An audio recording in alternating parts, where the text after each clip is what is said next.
So today we're going to go through a bit more of a activation session rather than the heavy lifting, and it's going to really work on your glutes and your hip flexors and your core. So I'm going to keep it quite simple, so it's more of a probably like a holiday effective workout that you can do with a band and potentially with like a weight, or just like with some slight resistance if you've got it with water bottles, or if you've got access to a gym whilst away. So we will start with the band. Let's see if I go straight in with the band, and we will do some banded marching. So this activates your hip flexors and works on your stability. So put the band around your ankles, or around your, around your feet. That's incorrect. Stand up nice and tall. You sort of want that core engagement, tailbone sort of just gently tucked under, so you're not arching your back. Think about those ribs not flaring, tucking down, so that this section of your core is engaged. And then you're simply standing and marching.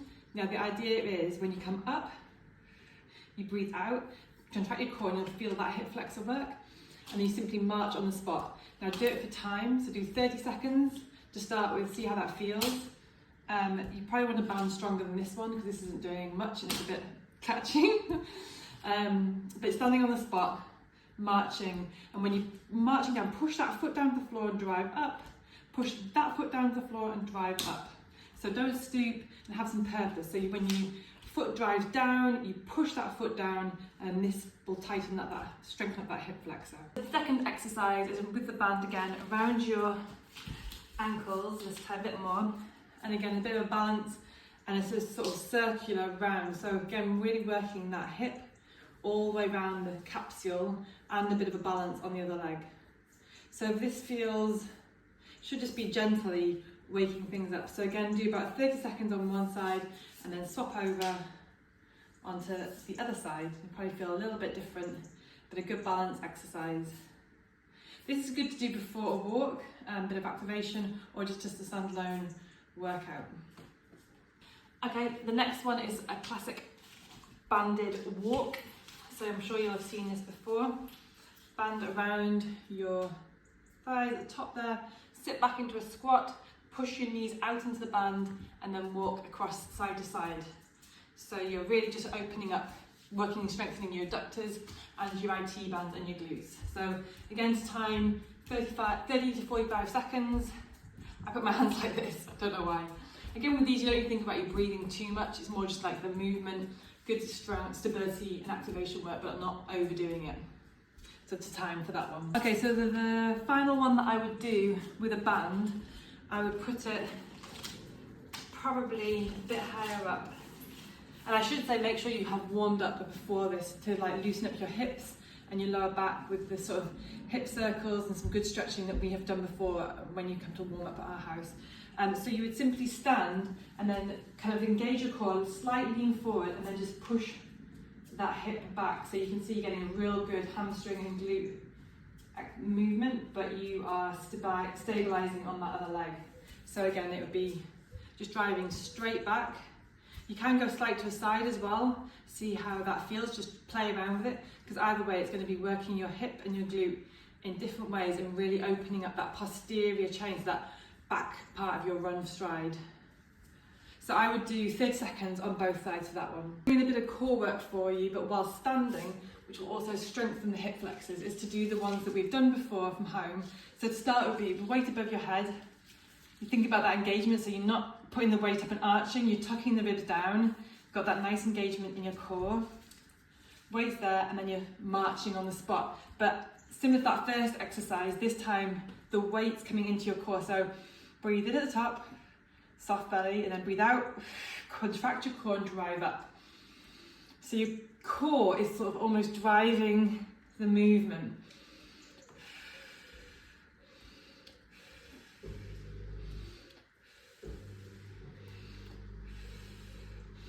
So breathe in, breathe out, breathe in, breathe out. So you don't have to go as fast as if it means going slower but with purpose, that's fine. So breathe in, soft belly, breathe out, drive up. Breathe in, breathe out.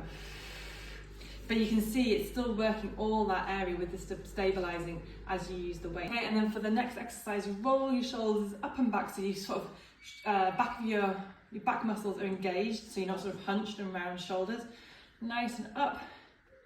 So tall posture, chin is just not back, just tucked, nice and straight, and then leaning across side. So you're getting a stretch through your sort of side waist core muscles, and then back up. So breathe in, breathe out, breathe in, breathe out.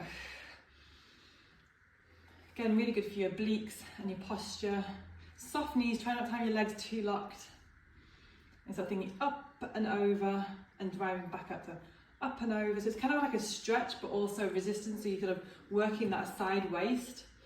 Your love handles, as you like to speak. I would do 30 to 45 seconds on one side and then swap over, and obviously make sure you've done the other side too. So again, set yourself up, think nice and straight across your core, tailbone sort of softly tucked so your core is engaged, so you're not arched, and up and over. Again, 30 to 45 seconds on each side, and then the idea of this circuit is you would go through it in 3 times fully through. If you've got time, of course, 1 round is enough if that's all you've got time for today. 2 rounds is great, 3 rounds is awesome. You're still awesome for just turning up and doing more. Final exercise of this nice workout that you can do from anywhere, whilst you're traveling, whilst you're at home, whilst you're busy fitting in everything around the school holidays. Really just short and sweet, but a great activation session. So stand with the weight in your sort of center core, and you're rotating and turning with the weight. So your foot's turning, or foot's sort of going back, and you're rotating. You should feel a nice tightness in your core here. Come back to the center and rotate round. So you're kind of getting a little bit of cardio in whilst you're moving the whole time throughout this workout.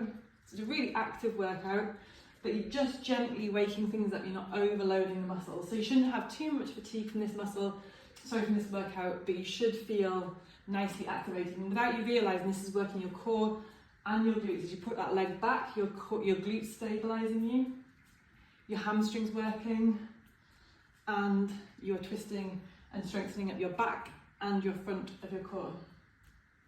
So I would do, again, 45 seconds of that one, because it's a really great exercise and you should feel fantastic. And then there's a bonus exercise just to finish with, whilst you've got the weight in your hand. Do to time 30 seconds of double leg calf raises. You could do 45 seconds if you're feeling really, you've got some extra energy in you. Drive through that big toe joint, up and down. Calves are always a great thing to strengthen for our walking and for our running, stopping cramps when we're swimming, you name it, we need our calves to be strong. So just to start with today, do double legs. And there you go, that's a full workout that you can do wherever you are. If you've got any questions, please do let me know, and just let me know how you found this workout.